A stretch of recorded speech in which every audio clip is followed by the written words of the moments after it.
This is just the beginning. Now, through the collaborative efforts of the police working with the FID, Customs and MOCA, you will see more assets seized. You will see criminals forfeiting their ill-gotten gains. Ladies and gentlemen, let me serve notice today. We are going after the money. On the spot news media, we got the latest news. We don't care about the views, we just representing right. Put local news internationally every night. On the spot, wave that Jamaican flag from left to right. Let's get it right, y'all know the type. We ain't dealing with the hype. We make it take flight. Yeah, man, my viewers and subscribers, what go on. A blessed and wonderful Saturday morning to each and every person out there tuning into On The Spot News Media. Now, my peeps, I don't know how we do it over on this side each and every morning. We have to give thanks and praise to the Most High Creator for the preservation of life, because life is indeed the greatest. So wherever you are this morning, just take a pause, take a quick deep breath and just say, thank you, Jah, for allowing me to see another day. Yeah, man, me I tell you. So right now, to all the persons traversing to church in the morning, yeah, blessings, safe travel upon the gravel, same way. Remember, On The Spot News Media, it's loyal viewers and subscribers in your immediate prayers. For those who traverse into the market district, forget a little market goodies, you don't know, safe travel, same way. Look out on the corner here, because the old dirty corner boy them out there lurking. Me I tell them, my peeps, a whole heap of things go on in a Jamaica, from Moran Point to Negril Point. So stay tuned and watch the entire blog so you can get a full understanding of everything what go on.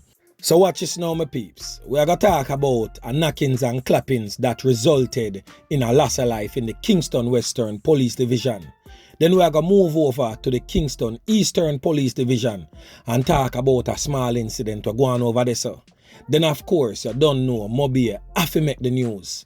And the police, them basically hold on a one man in connection with the triple loss of life. With them like a young teen there, the 11-year-old and our 19-year-old brothers. Yeah, man, we are going to talk extensively about that, because On The Spot News Media have some rather interesting information for drop to the ears of members of Jan public, so you can understand everything now once and for all where the knockings and clappings there of the tree are maybe coming from. And of course, other little news here and there, we're going to drop it in same way. So watch this now, my peeps. Yesterday, brawling middle day, sun a shine, me I tell you.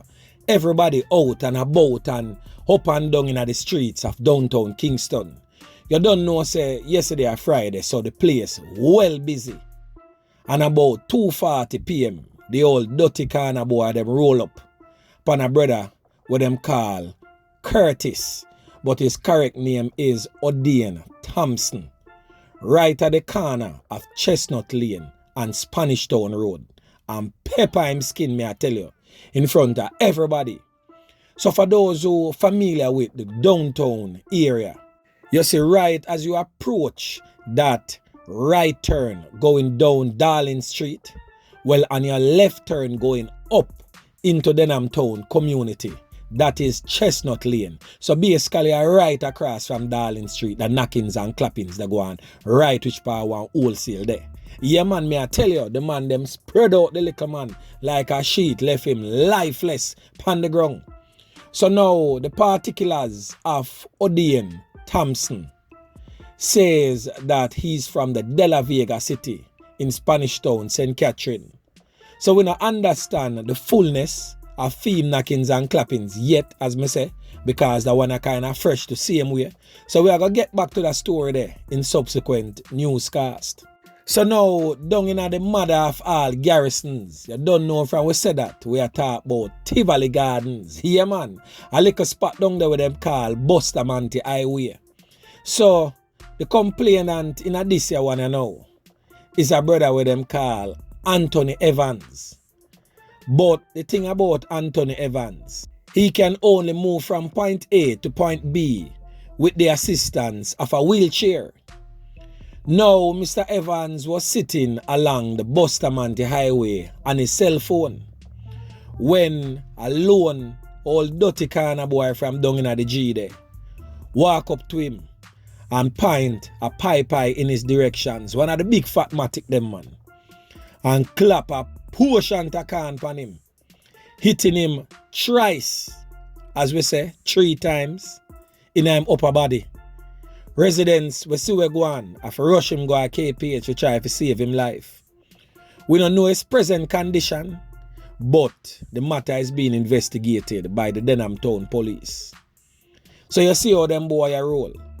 All the cripple, them a man and have no farmer pity pan. A man who sit down in a wheelchair, who is probably defenseless from his would-be attackers. And me I tell you, the man them not care. The man just full up him chest I can't see him way and flick him out of the wheelchair. Yeah man, me I tell you, the thing rough down a John shop there. So watch this now. We are going to move over to Mountain View Avenue. That is in the Kingston Eastern Police Division. And me I tell you say, a Cabbie, yeah man, a regular taxi man in the streets, put on a decent spot of work yesterday and basically saved Smaddy girl Pickiney from being abducted. So watch this now, my peeps. A taxi driver and his passengers chased and forced a would-be abductor of a little girl yesterday. She about 13 years old to get to understand. And them basically force him to release her off Mountain View Avenue in a St. Andrew. So they told the news center that the little Pickiney was standing at the bus stop on Mountain View Avenue when the man driving a Toyota Probox motor car bearing a taxi registration plate approached and dragged her into the vehicle. So, according to one of the eyewitnesses, on seeing this now, he engaged the driver of the Probox in a high-speed chase. He said that the child was eventually released on Tucker Avenue and the driver sped off. The police has confirmed the incident. So we are going to hear now from the man who had put on the high-speed chase and forced the old Dutty boy to let go the people them girl Pickiney. We do what we're supposed to do with the voice clip still. So we can't figure out who figure send on a dirty friend them, figure clap him way. That now go happen. So anyway, members of John Public, listen to where I go on. The foot a kick, so I realize, I figure then I play them, I play like here. But when I look now, he resistant. Me say it's a schoolgirl, and the man, he glass tinted, but you can't see through it. The man a jar back inside, so the 3 ladies accompany me. I said, no, something go on there, what go on there? And them start to scream, and I said, no, blue.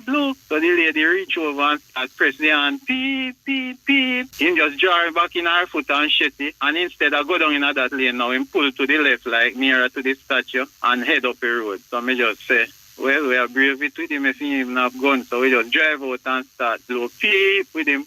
So watch this now, my peeps. Cabbie basically a say boy, a whole heap of driving go on.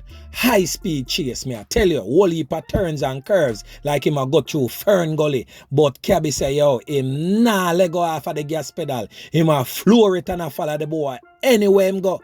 So right now, when time the boy turn on pan Tucker Avenue, him see when time the man pull over and push out the little Pickiney out of the car. So same time, him go so bad, flick out him phone, turn it on quick and fast and capture the license plate of the old dirty nasty man. Yeah man, me I tell you. So a decent spot of work go on with the Cabbie. Anyway, we are going to finish here with Cabbie. Officer, listen. After he let her off, we turn immediately and stop by her and say, you know that guy? He said, no, he trying to rob my phone. And me say, so you get in the car and say, she stand up at the bus stop, I bus, she a wait pan and he come down and stop and ask her if taxi and buy. He just drive in her car and drive with her. So, and wind up here and lock it. So actually come there so now to a stop, maybe she just use her head and pull the door, try get out and then pull her back in. That girl supposed to about 13, just start high school. You can't see how shaking she be. I'm just glad me did if you save her, because I know so she ain't figure. So me leave her at Stadium Police Station, then say them all contact the parents and something. But even we frightened to see it, because we know a time ago, probably she just see her danger, just glance over her head right there. So because me have a daughter, so when me see it, me realize it's not normal, like, you know, and to him drive off, you can't see say a kidnap. So watch this now, my peeps. One thing me can say, all is not lost. And we still have some decent people in a Jamaica, some caring people with humanitarian values. Here man, me I tell you, we just glad say Cabbie was on spot and see we go on and could have deal with it in the way that him deal with it, and she was rescued and returned back home safely. At the end of the day, Cabbie, anywhere you're there, on the spot news media say, bless up yourself. Yeah man. So watch this now, my peeps. We are going to flick it back over there, so in a Mobile, St. James. This is basically a continuation of previous blogs. We will talk about the knockings and clappings incident we go on over Irwin Heights, Wednesday night, where 3 members of one family, 3 siblings to be exact, get ClapWeh courtesy of the old Dutty corner boy them.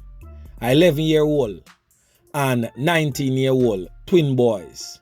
We are talking about Peter Gay, Cook, and then we are talking about the 2 19-year-old youth them. We are talking about Javan and Giovanni Stewart. So we don't know the story, how the story go, and how it all went down. But what we don't know is the facts surrounding the story. So anyway, the police them hold on a one boy for the incident. And we are going to give you know what the police them a say.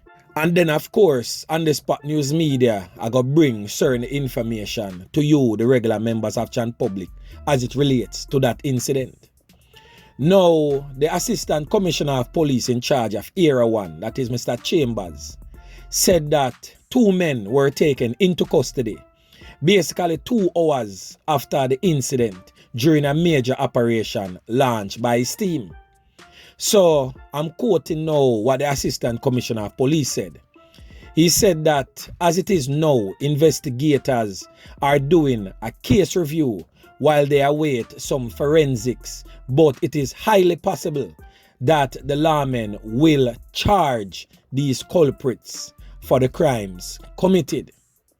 So watch this now, my peeps. I'm going to give you now the full details of what really go on with them. So the twin boys, as you know them, Javan and Giovanni Stewart. Now one of them is affectionately called Biggie and one is affectionately called Likkle. You don't know how twin business go. One always slightly bigger than the other one in terms of height and body size. I don't know why that happened, but that is always the case. So the one with them called Likkle now, Javan, him is a would-be corner boy. Him not too far gone in the knockings and clappings world, but as me say, he is a youth we have corner boy tendencies. Now his other twin brother is not so much involved, but the one that is known as Likkle definitely corrupt and mix up. So basically he was the intended target, and he is the reason why his twin brother and his little sister is no longer amongst the land of the living. Now, as it relates to who the police them hold on pan, is a brother that goes by the alias Hothead.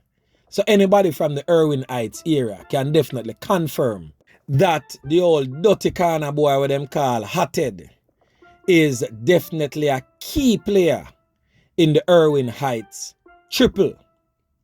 So watch this now, my peeps. Back in January, a loss of life go on. A little youth with them called Chris J. Thompson, who is also a cousin to the Irwin Heights triple. Now, Chris J. Thompson was 16 at the time of his passing. Who carried out that knockings and clappings?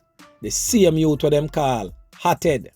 But what is interesting to know, just a few months ago, police hold on pan Hothead with a strap. Jail Hothead basically, carrying before the courts for the illegal strap. Hothead was apparently granted bail by our criminal justice system. And now Hothead was released back on the streets of Montego Bay to commit more acts of atrocities.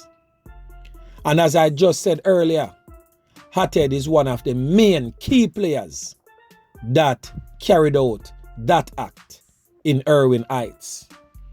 So now that just leave one to wonder what type of background checks is being done by our criminal justice system before granting bail to some of these hoodlums. If they had run some sort of background check on Hothead, they would have known say he has a criminal history. He has close-knitted family members. As a matter of fact, he has a younger brother that was a hitman that was taken out about 2 years ago by the police in the same Irwin Heights area. So if any background check was done at all, they would have known of his criminal history and also have his close-knitted family members' criminal history, and he would not have been granted bail. It is a really sad state of affairs that our country is in. Now, another brother get ClapWeh shortly before the triple go on at Irwin Heights. I made mention of him in previous blogs also, that goes by the name of Squaddy. Now it is said that Squaddy and Hothead is close-knitted, and Squaddy and one of the twins had a previous altercation the same day. Hence why Hothead would have come and ClapWeh the twin. Now, as me say, it was not his first attempt on the twin that goes by the name of Likkle's life. His first attempt was when the 16-year-old Chris J. Thompson was taken out. He never see the twin, so him ClapWeh the cousin. And now the altercation go on with the twin and Squaddy. We don't understand how Squaddy get clapped in the whole mix yet. But the twin them and the little girl is a direct reprisal because of Squaddy getting theme life taken. Some peeps, there's a whole lot more to this story than what meets the eye. And On The Spot News Media is gonna keep track of this story and give you ball and ball report as he gets it. As the information rolls in, we definitely are gonna make you, the regular members of Jan Public, know where I go on. So by this time, the mother of the three that lose for them life pack up and leave and say that she will never return to Irwin Heights. And I do understand, mother. Stay clear of that place, because if you were in that house, you would definitely not be here at this point in time. So it is definitely a wise move on your part to leave out of that area, because trust me, them old dirty corner boy that down there is hell-bent on wiping your family members clean off the face of this earth. Sad to say, my peeps, but this is the reality of the Jamaica that we now live in. Anyway, my peeps, remember to like, share, subscribe to the channel. Stay tuned to On The Spot News Media as continue to bring you fresh news and updates in subsequent newscast. On The Spot News Media. Yeah, man.